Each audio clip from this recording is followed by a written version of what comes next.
So I was on my phone last night, like doom scrolling at 10 p.m. the way I do. Both girls were asleep and I had a cup of tea that I'd already reheated twice. And I kept seeing this phrase, buttermum summer. And at first I honestly thought it was about cooking. Like, are we putting butter on everything now? Because I already do that. Butter on toast, butter on pasta, butter on rice when I can't be bothered making a proper dinner, which is most nights, let's be real. But no, it's not about actual butter. It's a whole thing, a whole trend. And once I started reading about it, I couldn't stop because it hit me right in the chest. Okay, so basically a butter mum is a mum who just melts into summer. That's the idea. No schedule, no plan, no color-coded craft bins, no laminated activity charts on the fridge, just vibes. Your kids are outside with the hose and you're sitting in a camp chair with a coffee that went cold an hour ago. Nobody signed up for anything. Nobody's making a sensory bin out of dried pasta and food colouring. You're just there. Present, but not performing. Easy, soft, unbothered. Like butter. Melting in the sun. Not trying to be anything, just warm and there. And I saw it and I was like, oh, that's my mum. That is literally my mum in the 90s. Like someone put a name on my entire childhood and stuck it on TikTok. Because here's what I remember about summer as a kid. Mum was around. She wasn't doing all of these sensory activity with us. She wasn't Googling how to make slime at midnight. She was reading a magazine on the back deck or talking on the phone with the cord stretched all the way to the kitchen. Do you remember those curly cords? She'd be leaning against the bench, twirling the cord around her finger, talking to my auntie for like an hour, and we were just there. Being crazy, like genuinely crazy. I remember I was barefoot from November to March. I don't think I even owned proper shoes in summer, just thongs that I'd kick off the second I got home. We drank from the hose. We ate Zupa Dupas until our mouths were blue and our fingers were sticky and no one cared. We rode our bikes up and down the street until it got dark, and dark was the only rule. Come home when the streetlights come on. That was it. That was the whole parenting plan. And Mum was just calm.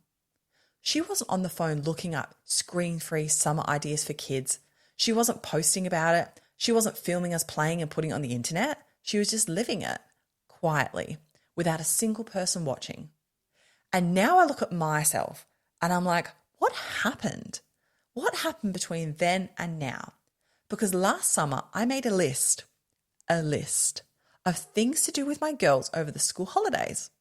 I sat down one night after they went to bed, got my nice pen out, used a fresh page in my notebook and wrote out like 40 things.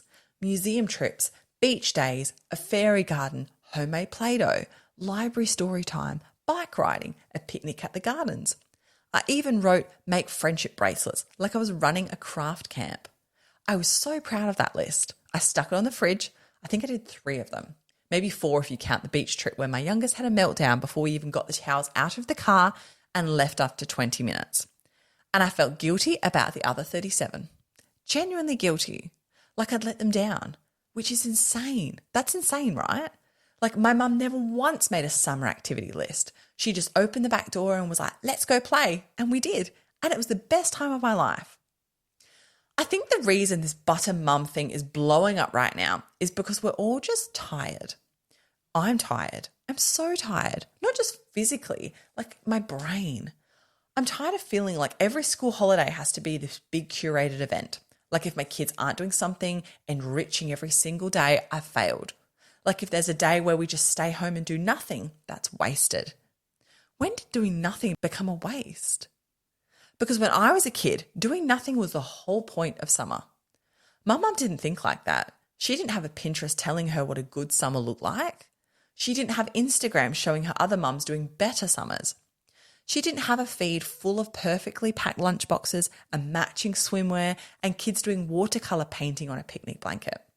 She had a sprinkler and some sunny boys, and that was enough. More than enough. It was everything. And the thing is, I loved it. I loved those summers. I don't feel deprived. I didn't feel like I was missing out. I wasn't bored. Okay, I was bored. Sometimes I was really bored. But bored in that good way, where you end up making a cubby out of old towels and pegs, or you dig a hole in the backyard for absolutely no reason, just to see how deep you can go. Or you lay on the trampoline and stare at the sky and make up stories about the clouds. Or you play restaurants with leaves and mud and a stick for a spoon. Nobody told us to do that. Nobody set it up. We just did it because we had nothing else to do. And that was the magic of it. My kids do that occasionally, and I think it's partly my fault that they don't do it all the time because I don't let them get bored enough. I jump in so fast. The second one of them says, I'm bored, I panic like an alarm's gone off. Do you want to do some colouring? Want to watch something? Want to have a snack? Should we go to the park? I'm like a cruise ship director for two tiny people who didn't even ask for the show. My 6-year-old said, I'm bored last Saturday, and I had 3 options ready before she even finished that sentence. She didn't want any of them, by the way. She just wanted to whinge about being bored, which is fair. That's allowed. I should have just let her sit in it, but I couldn't because somewhere in my head there's this voice that says, if your kid is bored, you're not doing enough. And I hate that voice. I really hate it. I think about my mum a lot these days, not in a sad way, just in a how did you make it look so easy way? Because she had 2 kids, and she didn't have a dishwasher, and I don't think she still does. She didn't have grocery delivery. She didn't have a robot vacuum. She had a mop and a bucket and a lot of patience, and she still seemed more relaxed than me. How? I have every gadget, every app, every shortcut, and I'm more stressed than she ever looked. My mum wore the same denim skirt all summer, the same one, every single year. She had 1 pair of thongs, probably from Kmart, and her hair was always in a claw clip.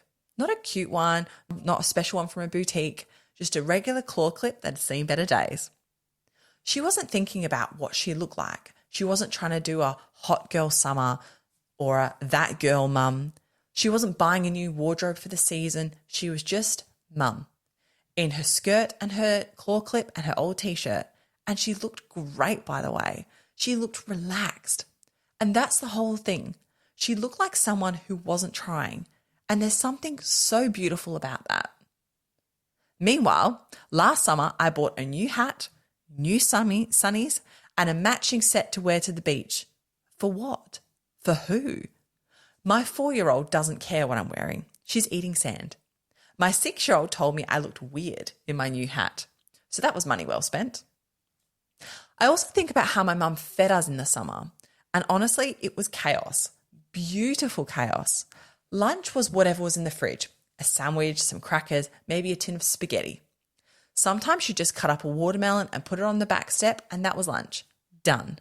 No bento box, no little compartments, no cucumber cut into star shapes, just watermelon on the step. And we'd eat it with juice running down our arms and seeds stuck to our legs, and it was perfect. Last summer, I spent 20 minutes cutting a sandwich into a dinosaur shape. 20 minutes. My daughter took 1 bite and said she didn't like it. Not the shape, the sandwich itself. She didn't want a sandwich at all. She wanted yogurt. 20 minutes of my life I'll never get back. For a dinosaur sandwich that nobody ate. My mum, she would have laughed at me. She probably is laughing at me right now. And the screen thing. Oh my God, the screen thing. This is where I really spiral because in the 90s, we watched TV, heaps of TV. We watched cartoons. We watched whatever was on. And mum didn't feel guilty about it. She didn't set a timer. She didn't say, okay, that's your 30 minutes. She just let us watch it until we got bored of it and went back outside, which we always did. Because there were only like 4 channels and eventually there was nothing on. Now I feel guilty if my kids watch 1 episode of Bluey. Bluey, a show that's literally about good parenting. And I still feel bad. What is wrong with me? And I think that's what the butter mum thing is really about. It's not about being lazy. It's not about not caring. It's about letting go of all the noise, all the pressure I put on myself, the stuff nobody asked me to do, the lists, the plans, the perfect lunches, the guilt. My mum didn't carry all of that. Or maybe she did and she just didn't show it.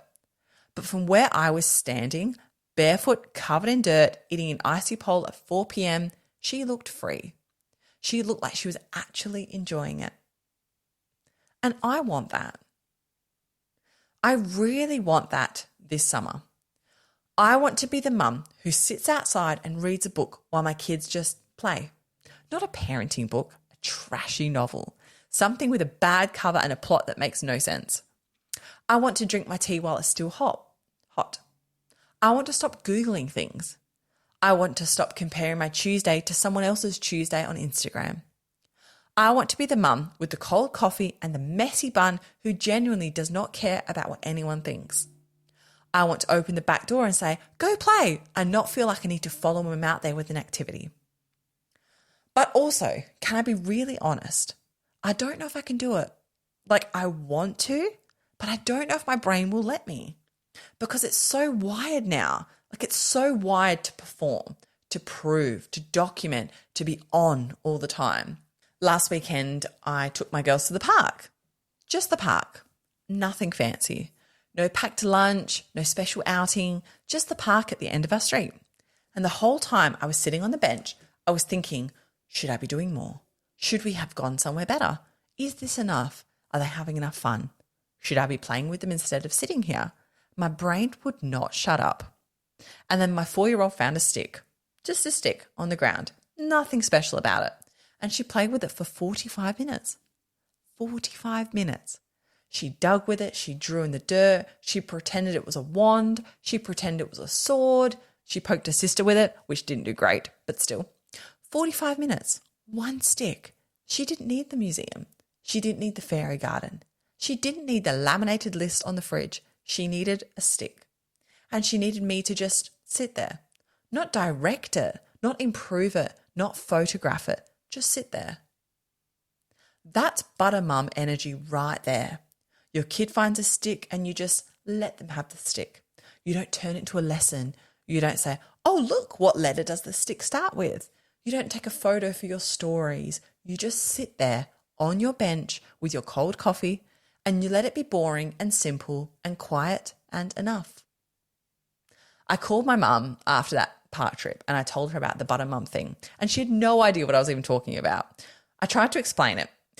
It's like being a chill mum, like you were in the 90s, just relax and easy. And she laughed and she was like, I wasn't relaxed. I was exhausted. I just didn't have anywhere to put the guilt. And that hit me because maybe she did feel all the things I feel. She just didn't have a phone full of other mums making her feel worse about it. She didn't have a comment section. She didn't have a highlight reel to compare herself to. She just had her life and she got on with it. So maybe that's the real difference. It's not that our mums were better or calmer or more chilled out. Maybe they just had less noise, less input, less people telling them what a good mum looks like. And without all that noise, they could just be. So yeah, I'm going to try butter mum summer. That's my plan. Me, a camp chair, some sunscreen, and absolutely no plans. No list on the fridge, no craft stations, no guilt about the TV, just me and my girls and a hose and maybe some icy poles. My mum did it without even knowing it had a name. She was the original butter mum in her denim skirt and her claw clip. And I'm over here needing a whole TikTok trend and a podcast episode just to give myself permission to do the same thing.